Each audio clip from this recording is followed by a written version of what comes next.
Bonjour et bienvenue dans cette nouvelle vidéo. Aujourd'hui, je vais t'expliquer comment j'arrive à remplir le Stade de France tous les mois. Alors, c'est pas une blague, je vais te montrer vraiment comment je remplis le Stade de France. Je vais te montrer mes stats tout de suite pour que tu puisses voir à quoi ça correspond. Donc là, comme tu peux le voir, c'est mon site internet, l'un de mes principaux sites internet de mes blogs qui me rapporte, là comme tu peux le voir, plus de 80 000 utilisateurs par mois. Donc ça veut dire que sur mon site, il y a 80 000 personnes par mois qui viennent sur mon site. Donc ça représente, enfin c'est l'équivalent du Stade de France. C'est pour ça que voilà, c'est une image. Mais tous les mois, je suis capable de faire venir toutes ces personnes-là sur mon site internet.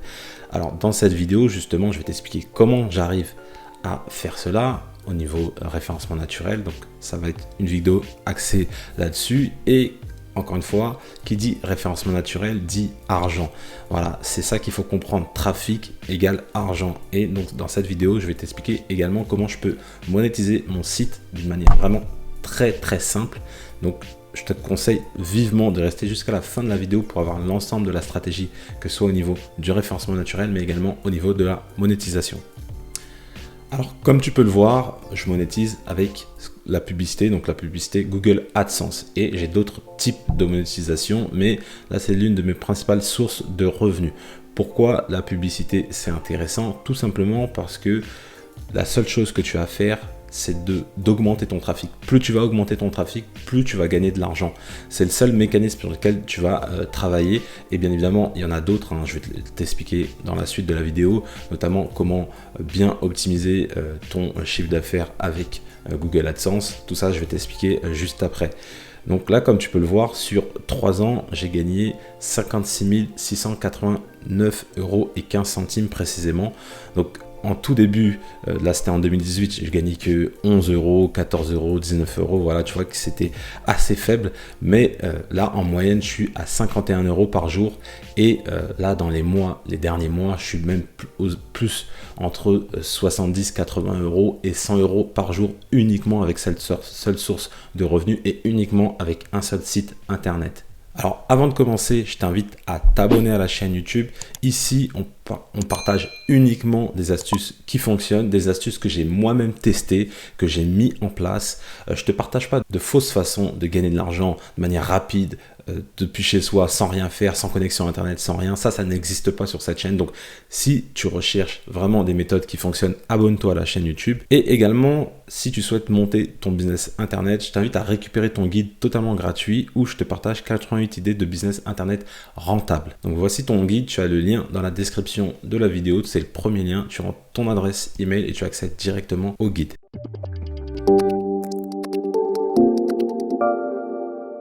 Donc dans cette partie, je vais te présenter les critères de Google pour positionner un site internet. Alors là, les critères que je vais te présenter, il y en a d'autres parce que Google a plus de 200 critères pour positionner ton site internet. Mais je vais vraiment te parler, selon moi, les 3-4 critères les plus importants pour positionner son site internet.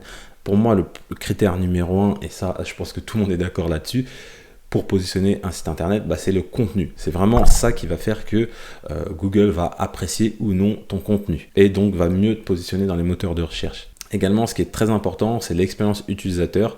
Donc, on va voir ça en détail. Chaque point là que je te présente, on va les voir en détail par la suite. Et également, ce qui est important, mais selon moi, qui est de moins en moins important, c'est les liens retour. Ça veut dire qu'il faut qu'il y ait des sites qui fassent des liens vers ton site. Mais c'est selon moi de moins en moins important. Les deux critères principaux, c'est le contenu et l'expérience utilisateur. Alors là, on va voir comment créer du contenu qui va intéresser ton audience, mais surtout qui va intéresser Google et qui va pouvoir te positionner. Alors ce qu'il faut essayer de comprendre, c'est qu'il y a quelque chose de très important en termes de choix de mots-clés. Si tu rédiges un sujet que personne ne recherche, ou à l'inverse, un sujet qui est très recherché mais très concurrentiel, tu as vraiment très peu de chances de te positionner. Par la suite, je vais te montrer comment moi je sélectionne mes mots-clés. Donc il faut rédiger des articles de qualité bien structurés, donc bien structurés avec des titres, des sous-titres, avec des visuels, voilà, avec un article qui respire, un article qui envoie des liens vers d'autres articles de ton blog, ce genre de choses. Voilà, c'est tout ça qui va faire que ton article va être de qualité.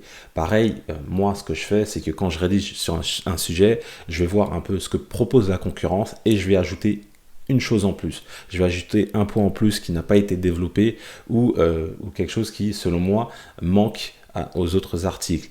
Voilà, je vais faire un article de entre 1500 et 2000 mots. Parfois même selon les sujets, ça peut aller à 3000, 4000 mots. Voilà, l'idée c'est pas de se dire je fais que 1500 ou 2000 mots. Non, c'est selon les sujets. Ça peut être, par exemple, moi j'ai des articles qui font 500 mots et qui sont très visités. Et j'ai des articles qui font 3000, 4000 mots et personne les voit parce que c'est dans des mots-clés justement concurrentiels. Donc là, je vais te montrer directement comment je fais mon analyse d'un mot-clé et comment je décide de me dire ok, je vais rédiger sur tel ou tel article. Donc moi, j'utilise un outil qui est très puissant, qui s'appelle Ubersuggest, donc qui a été racheté par Neil Patel, qui est un web marketeur américain très connu. Et en fait, avec ce logiciel, tu vas pouvoir analyser la concurrence d'un mot-clé. Donc je sais pas, on va taper par exemple perte de poids. Voilà, hop. On va cliquer sur chercher. Donc là, quand je tape perte de poids, il y a un volume de recherche qui est élevé, donc ça c'est super intéressant, 22 000 recherches, mais là quand tu vois, difficulté SEO 50, ça veut dire que toi, si demain tu essayes de te positionner sur ce mot-clé là, tu as très peu de chances de te positionner. Par contre, on va aller dans d'autres, on va cliquer sur voir toutes les idées de mots-clés, donc ça c'est ce qui est pratique, c'est que Ubersuggest va te proposer d'autres idées de mots-clés. Donc on va aller cliquer ici, donc là tu vois que perte de poids c'est inatteignable, en plus quand tu regardes, donc là c'est les résultats sur Google, tu vois qu'il y a des très gros, Passeport Santé, Doctissimo, Marie-Claire, encore Marie-Claire, ça je connais pas ce site, Femme Actuelle. En fait là le Figaro, tu vois que quand tu vois les résultats, les 10 premiers résultats sur Google, tu as très peu de chances de te positionner parce qu'il y a des très gros. Et en plus de ça, ils analysent aussi le nombre de liens sur chaque article. Donc là, tu vois que par exemple, cet article-là, il a 80 backlinks, ce qu'on appelle des backlinks. Tu vois, ils ont tous plein de backlinks, là, 68 backlinks, etc. Ça veut dire que si toi, demain, tu veux arriver ici, en gros, hein, je caricature un peu, mais c'est un peu ça, il va falloir avoir pas mal de liens sur ton article. Je ne parle pas de liens globaux sur le site, pas mal de liens sur ton article en question pour qu'il puisse se positionner. En plus de ça, une chose qui est prise en compte par Google, c'est les partages sociaux, parce que en plus des liens, les partages sociaux sont hyper importants. Donc là, tu vois que cet article-là, il a 8600 partages, là 1100 partages, 230 partages. Donc, tout ça, c'est du travail que tu vas devoir mettre en place pour pouvoir arriver, ne serait-ce que dans les 10 premiers résultats. Donc tu as très peu de chances de te positionner. Par contre, là, on va voir par exemple un mot-clé qui est peu concurrentiel, donc tu vois perte de poids avant, après. Et là, le SD, donc c'est la note de difficulté qui est à 6. Et là, quand on regarde les résultats de recherche, tu vois que tu as des résultats qui sont potentiellement prenables. Dans le sens où là, tu vois que tu as Pinterest.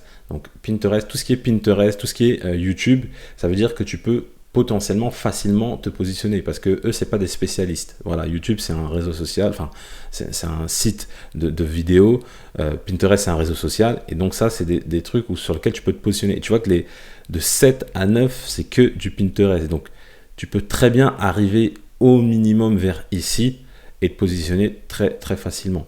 Voilà, et pareil, le niveau de lien, il est assez faible, mis à part au féminin, parce que au féminin est très gros. Les autres sites, ils ont que 2 liens, 4 liens, 2 liens. Donc ça, très sincèrement, tu vas pouvoir te positionner assez facilement sur ce mot-clé-là, perte de poids avant, après. Là, par exemple, tu as perte de poids, grossesse. Certes, il n'y a que 590 recherches, mais tu vois que le SD, il est de 6, donc tu peux te positionner assez facilement là-dessus.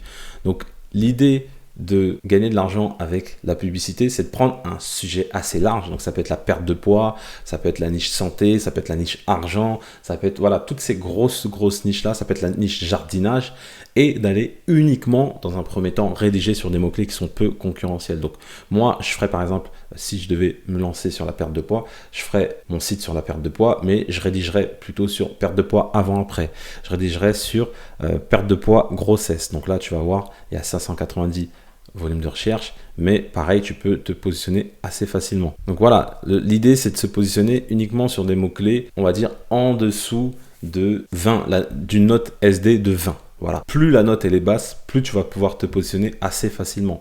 Voilà, perte de poids, confinement. Ça, c'est un nouveau mot-clé qui a été créé de par la situation dans le monde, et il y a déjà 480 recherches. Et attention, lorsque tu vois un volume, ce volume-là, il peut évoluer dans le temps. La perte de poids, confinement, plus on va être confiné, plus le volume va augmenter. Et pendant les mois de confinement, le volume il peut doubler, tripler, quadrupler.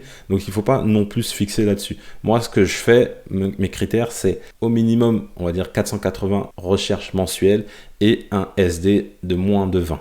Voilà, sur un sujet large, je rédige que là-dessus en quantité et tu vas voir que grâce à ça, tu vas te positionner beaucoup plus facilement dans les moteurs de recherche. En plus de ça, avec l'outil, bon, je ne l'ai pas précisé, mais tu peux analyser la concurrence. Donc là, en tapant ici, tu peux analyser un concurrent. Donc tu vas pouvoir voir tous les mots-clés sur lesquels il est positionné. Et donc ça va te donner des idées de mots-clés et tu pourras rédiger là-dessus. Donc c'est vraiment très pratique cet outil.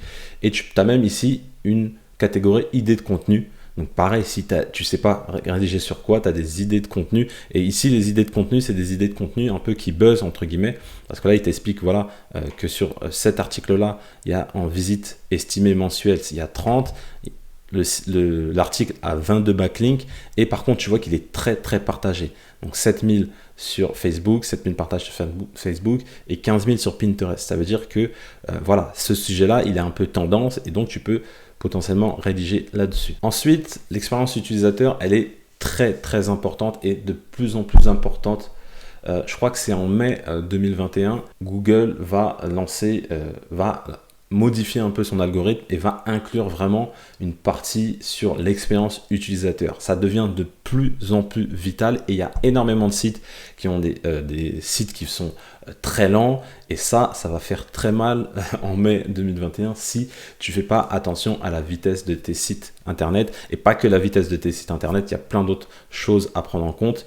Je ne vais pas rentrer dans les détails, mais voilà, il faut vraiment faire en sorte que ton site soit ergonomique. Donc, il y a des choses que tu dois éviter. Donc, c'est éviter les pop-up dès que la page charge. Ça, c'est juste plus possible. En fait, tu as plein de sites maintenant, tu arrives, tu n'as même pas encore lu l'article et tu as un pop-up qui s'affiche. Alors, super, hein, les taux de transformation sont très intéressants, mais je pense que ça dessert l'utilisateur parce que l'utilisateur, il est arrivé sur ton site, il a envie de lire un article.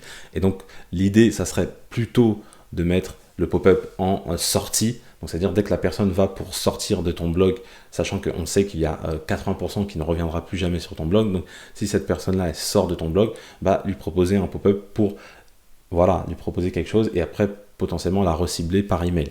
Mais afficher un pop-up dès que la page charge, ça c'est très très mauvais pour l'expérience utilisateur. Également, ce qu'il faut faire, c'est du maillage interne. Pourquoi le maillage interne? Parce que grâce au maillage interne, tu vas diminuer le taux de rebond. Le taux de rebond, qu'est-ce que c'est? C'est le nombre de personnes qui arrivent sur ton site, donc sur une page de ton site, et qui repartent. Plus le taux de rebond il est élevé, plus Google va considérer que ton site intéresse moins les gens parce qu'ils ne restent pas longtemps sur le site et surtout ils ne visitent pas beaucoup de pages. Avec le maillage interne, ce que tu vas faire, c'est qu'une personne qui va arriver par exemple sur un article assez généraliste où tu vas parler 5 astuces pour ceci, par exemple, la première astuce, tu vas la détailler mais très succinctement et par contre tu vas dire aux personnes, si vous voulez en savoir plus sur cette astuce, j'ai rédigé un article, et la personne va forcément aller sur cet article-là et ainsi de suite. Donc ce qui va faire que la personne va rester longtemps sur ton site internet et Google va considérer que le site internet est légitime, il est intéressant parce que la personne reste longtemps sur le site. Également, il faut créer un site ergonomique qui donne envie, où il est facile de naviguer. On sait tous maintenant, plus de la moitié du trafic, ça provient du téléphone. Donc, il faut tester son site sur le téléphone, voir s'il s'affiche bien, voir si les boutons sont bien cliquables, voir s'il y a des bugs, etc., etc. Il faut faire attention à tout ce qui est ligne de flottaison. Ça veut dire que dès que la page charge, il faut qu'il y ait quand même du contenu, plus que des publicités. Voilà, c'est toutes ces choses-là, en fait, il faut, au-delà de l'aspect vraiment technique des choses, il faut réfléchir comme si on était l'utilisateur. Qu'est-ce qui pourrait bloquer l'utilisateur? Qu'est-ce qui est embêtant pour l'utilisateur? Et l'idée, c'est pas de mettre des liens affiliés à gogo, c'est pas de mettre de la pub à gogo, c'est de mettre le meilleur ratio entre j'apporte de la valeur au lecteur, à l'utilisateur, et je gagne de l'argent derrière. Il faut vraiment avoir ce juste milieu, cet équilibre, et c'est ce que Google veut insuffler dans le changement d'algorithme qui va intervenir en mai 2021. Également, pour tout ce qui est vitesse de site internet, tu peux utiliser WP Rocket qui va te permettre d'accélérer ton site internet. Donc, je te mettrai le lien dans la description de la vidéo. C'est un outil assez facile d'utilisation qui te permet d'augmenter considérablement la vitesse de ton site internet. Le quatrième critère, comme je le disais, c'est tout ce qui est backlink. Donc ce critère, il est de moins en moins important, surtout si tu te concentres sur des mots-clés peu concurrentiels, comme je te l'ai conseillé juste avant. Et moi, comment je sélectionne un site internet? Il y a plein de gens qui vont me dire il faut regarder le domaine authority, il faut regarder la page authority, il faut regarder le trust flow, le citation flow, le ci, le ça, le... Non. Moi, je regarde deux choses. Je regarde, est-ce que le site a du trafic? Pour moi, si un site a du trafic, c'est que Google aime ce site-là et donc le met en avant. Et en deux, je vais regarder les articles. Est-ce qu'ils sont de qualité? Donc, je vais regarder vraiment si la personne rédige des articles de qualité, quel est le type de sujet, parce que des fois, on arrive sur des sites où il y a un moment, la personne parle de comment monter un pneu et après, elle va dire comment installer un blog. Voilà, toutes des choses qui n'ont vraiment strictement rien à voir. Et moi, quand c'est des sujets trop larges, un peu comme ça, j'aime pas du tout. Donc, vraiment, moi, mes deux critères, c'est le trafic. Voilà, s'il y a un site qui fait du trafic, ça m'intéresse. J'ai pas précisé également, mais il faut qu'il soit dans ma thématique. L'idéal, c'est qu'il soit dans ma thématique. Ça, c'est important également. Et regarder les articles de qualité. Voilà, encore une fois, c'est du bon sens. Google, lui, il veut qu'on fonctionne avec du bon sens, qu'on n'ait pas forcément besoin d'analyser tel mot-clé, tel ci, tel ça. Non, il faut vraiment fonctionner avec du bon sens.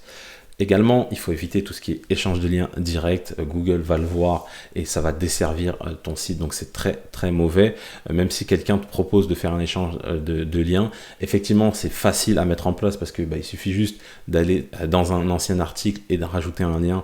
Et donc, c'est assez facile, mais il faut éviter. L'idéal, ça serait de faire des articles invités pour avoir des backlinks. Voilà, tu peux faire ça. Ou tu peux reprendre un ancien article. Par exemple, si tu veux faire un échange de liens, tu peux reprendre un ancien article et par contre, dans le lien que tu vas mettre, tu vas rajouter au moins 200 ou 300 mots pour dire que quand même, tu as rajouté de la valeur sur ton article et que tu n'as pas juste mis un lien comme ça. Donc ça, il faut éviter. Et l'idéal, ça serait pas que si de l'autre côté, l'autre personne fait la même chose, que ça soit pas avec le site que toi, tu vas linker. Donc, imaginons qu'il y ait le site A et toi, le site B. Si vous linkez tous les deux ensemble, Google il arrive à déceler que c'est un échange de liens direct, donc c'est pas top. Par contre, si toi par exemple tu as le site A et tu as le site C, lui il va linker sur ton site C et toi tu vas linker sur son site B et là bien évidemment c'est pas un échange direct et c'est déjà plus qualitatif. Également ce qui fonctionne très bien et ce qui fonctionnera toujours, c'est les articles invités. Effectivement, c'est très très chiant les articles invités dans le sens où ça te demande de rédiger un article tout entier, ça c'est une certitude, mais ça fonctionne dans les deux sens, dans le sens où tu vas recevoir du trafic direct parce que les gens qui vont voir que tu as rédigé cet article-là, ils vont aller sur ton blog. Donc ça c'est très important pour Google que tes liens, les backlinks que tu vas diffuser à droite à gauche sur les sites soient cliqués parce que ça veut dire que ça intéresse vraiment l'audience. Il faut en fait à chaque fois, le mot d'ordre, c'est pense à l'utilisateur. Ne mets pas un lien juste pour mettre un lien. Apporte de la valeur. Dis-toi que si l'article invité, il aide les utilisateurs, il va également être apprécié par Google. Il y a un blogueur très connu qui fait ça, c'est André de Traffic Mania, qui justement prône ça et il s'est lancé même comme ça en faisant que des articles invités. C'est-à-dire qu'avant de commencer son blog, il a fait plein d'articles invités, il a créé une landing page où il capturait des emails et ça veut dire que dès qu'il a fait ses premiers articles, il a pu avoir une certaine traction parce qu'il avait déjà des gens qu'il connaissait, il avait déjà des gens qui avaient vu son savoir-faire et il avait une base mail, donc il a pu envoyer du trafic sur ses articles et ça n'a pas manqué, son site est vite monté. Donc ça c'est très très important et il y a peu de gens qui sont prêts à le faire parce que ça demande énormément de travail, mais c'est surpuissant. Également, quelque chose qui fonctionne très très bien, moi je passe par la plateforme Dealer de temps. Donc cette plateforme-là, elle est très intéressante parce que c'est de l'échange d'articles. Mais concrètement, c'est pas de l'échange d'articles direct, c'est en gros, il y a une personne qui va vouloir faire un article invité sur ton site. Si tu acceptes, tu vas gagner un certain nombre de points. Et ces points-là, tu vas pouvoir les dépenser, entre guillemets, dans d'autres sites. Et en fonction de ton site, en fonction des autres sites, les points sont différents. Voilà, si tu as un très gros site, tu vas voir peut-être 3, 4, 5, 6 points dès que tu vas publier un article invité sur ton site. Et un plus petit site va avoir, par exemple, 1 point, 2 points, 3 points. Voilà, ça va dépendre en fait de la taille de ton site, du trafic que tu as, des métriques, etc., etc. Je te mets le lien dans la description de la vidéo si jamais ça t'intéresse. Également, je te conseille vivement, vivement de ne pas acheter de liens. Parce que au-delà de si Google détecte que c'est un achat de lien, pas un achat de lien, peu importe, je pars du principe qu'un site qui monétise, qui gagne de l'argent uniquement, pas qu'uniquement, mais en tout cas qui est inscrit sur ces plateformes-là et qui vend des liens, il va faire ça, il va beaucoup faire ça. Donc ça veut dire qu'il va avoir une mauvaise autorité sur son site parce qu'il va uniquement publier des articles qui ne seront pas forcément de qualité parce que quand tu payes, généralement si c'est l'autre personne qui rédige, elle va pas faire un truc extraordinaire. Si c'est toi qui rédige, ça va prendre encore du temps. En plus de ça, tu vas payer, donc autant faire un article invité directement. Tu vois, c'est tout ça qu'il faut prendre en considération. Et pour moi, voilà, l'achat de liens, c'est une mauvaise idée. Voilà, il faut plutôt se concentrer sur tout ce qui est article invité, sur tout ce qui est échange d'articles avec dealer de temps.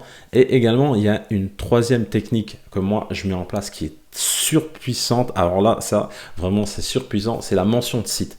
Alors moi, ce que je fais, c'est que, par exemple, je crée des tops. Donc le top 10 de telle ou telle chose. Et ce que je vais faire, c'est que je vais contacter les 10 tops que j'ai mis dans mon article, je vais les contacter et généralement, si c'est des marques, si c'est des applications, si c'est des entreprises, elles ont toujours une page presse où ils parlent de nous, ou nos partenaires, ce genre de choses et elles sont friands de mettre en fait en avant les parutions, surtout si c'est un top qui dit que voilà, on est dans les meilleurs de telle chose, dans ci, dans ça. Ils vont mettre en avant parce que il y a le côté preuve sociale qui est important après pour eux. Donc ça c'est très très puissant. Par exemple, la dernière fois, j'avais un article, donc un top 10, et sur le top 10, donc j'ai contacté les 10 entreprises, il y en a 4 ou 5, je crois, peu importe, qui m'ont répondu, donc quasiment un taux de retour de 50% qui m'ont répondu et qui ont accepté. Donc toutes celles qui m'ont répondu, elles ont accepté de publier mon article. Donc ça fait que mon article, donc qui était un top, de mon article, j'ai eu 5 backlinks simplement en envoyant 5 emails. Donc c'est 5 backlinks facilement obtenus grâce à la mention de site. La seule chose que tu as à faire, c'est à chaque fois que tu publies un article, tu parles d'un site, tu parles d'une entreprise, même si c'est une grosse entreprise, peu importe, c'est pas grave. Tu envoies un email, ça te prend 2 secondes. Moi, ce que je fais, c'est que j'ai un email type. J'ai juste à remplacer le nom du site ou les éléments à mettre dans le mail, mais c'est un mail type que j'ai. Donc, c'est ce que tu fais. Tu prends ton mail et tu l'envoies à chaque fois que tu publies un article et tu vas voir que tu vas avoir des backlinks qui seront faciles à obtenir. Voilà, c'est ce qu'il faut vraiment faire. C'est quelques articles invités, faire quelques échanges et surtout la mention de site. Et il ne faut pas aller chercher des millions et des millions de backlinks. Comme je le disais, les backlinks, c'est plus aussi important. Et en plus, dans l'autre sens, ça peut te desservir. Voilà, si tu fais un mauvais backlink sur un mauvais site, il peut te desservir plus qu'autre chose. Donc, il faut faire avec parcimonie l'obtention de backlink et quelques articles invités. Donc, 1 à 2 articles invités par mois, un ou 2 échanges de liens indirects par mois et la mention de site, et tu vas voir que rien qu'avec ça, en obtenant 4, 5, 6 backlinks par mois, ton site va littéralement monter si tu as bien respecté en amont de rédiger sur des articles avec des mots-clés peu concurrentiels. Et enfin, la monétisation. Donc moi, je monétise avec Google AdSense. Donc pourquoi Google AdSense? C'est très intéressant. Et contrairement à ce qu'on pense, à ce qu'on dit partout, qu'on ne peut pas gagner de l'argent avec la publicité, il y a énormément de sites qui gagnent de l'argent avec la publicité. Quand on parle au féminin, quand on parle Doctissimo, quand on parle Melty, tous ces sites-là se monétisent avec la publicité. Les médias, les gros médias, donc Le Monde, etc., gagnent de l'argent avec la publicité. Et un exemple que tout le monde voit tous les jours et qui gagne de l'argent grâce à la publicité, c'est la télévision. La télévision se rémunère grâce à la publicité.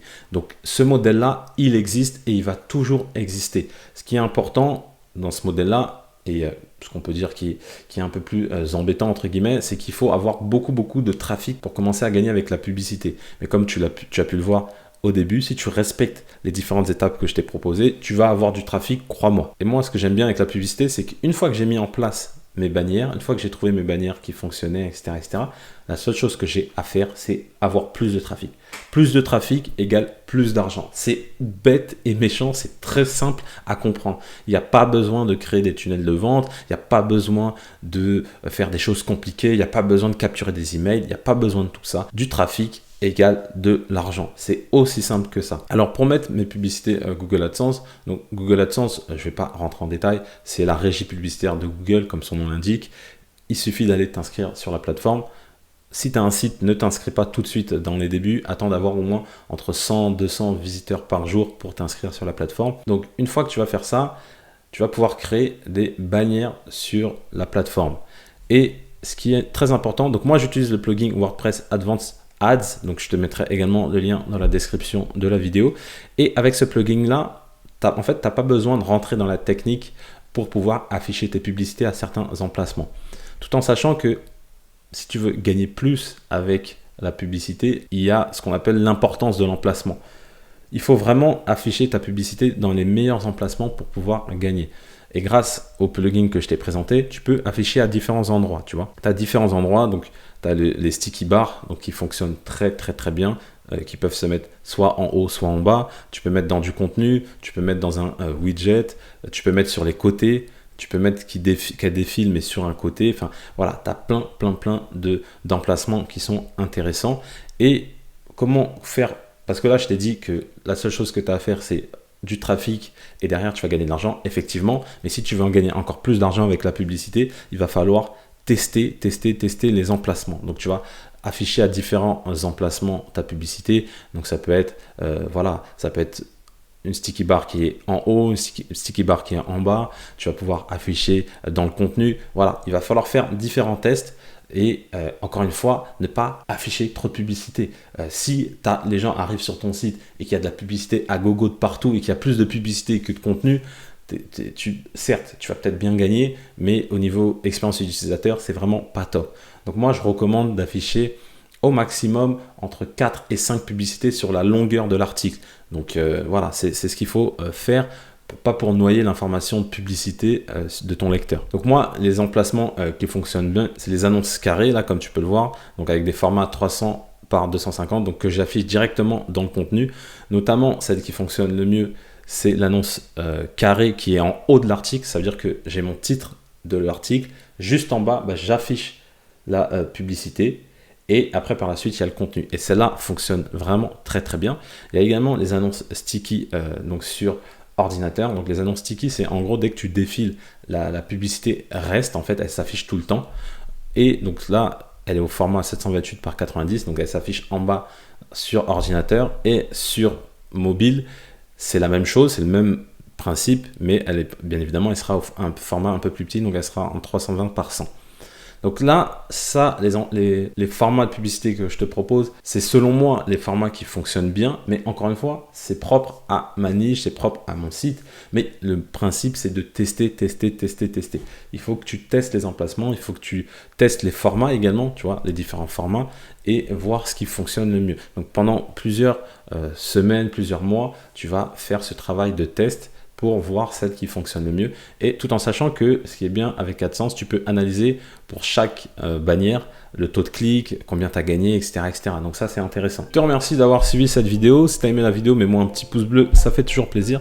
Si tu as des questions sur le référencement naturel, s'il y a quelque chose que tu n'as pas compris, si tu veux avoir des informations un peu plus approfondies sur Google AdSense, comment ça fonctionne, comment tu peux gagner de l'argent avec Google AdSense, tu as les commentaires qui sont là pour ça, tu n'hésites pas, je réponds vraiment à tous les commentaires sans exception. Également, je t'invite pour avoir toujours plus de tutoriels de ce type à t'abonner à la chaîne YouTube, à cliquer sur la cloche pour recevoir toutes les prochaines vidéos en exclusivité. Et comme je le dis toujours, pour connaître le succès, il faut rester persévérant et déterminé. À bientôt la team succès.